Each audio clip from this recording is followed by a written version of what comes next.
আসসালামু আলাইকুম। দেখেন আমাদের হাঁসের বাচ্চাগুলো ব্রুডিং হচ্ছে।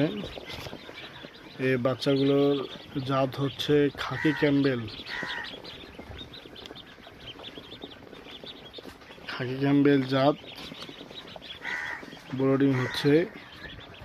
এগুলো সম্পূর্ণ এই গ্রেডের বাচ্চা। খাবার দেওয়া হয়েছে, খাবার খাচ্ছে, পানি খাচ্ছে।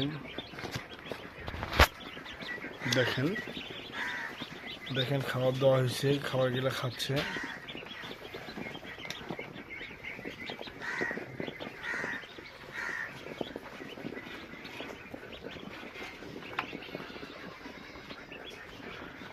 যারা 0 থেকে শুরু করে 15 দিন, 20 দিন, 1 মাসের বাচ্চা নিতে চান, আমাদের সাথে যোগাযোগ করবেন, আমরা দিতে পারবো, সমস্যা নাই। দেখেন হাসি সব মিলিয়ে আছে, সমস্যা নাই, দিতে পারবো। দেখেন।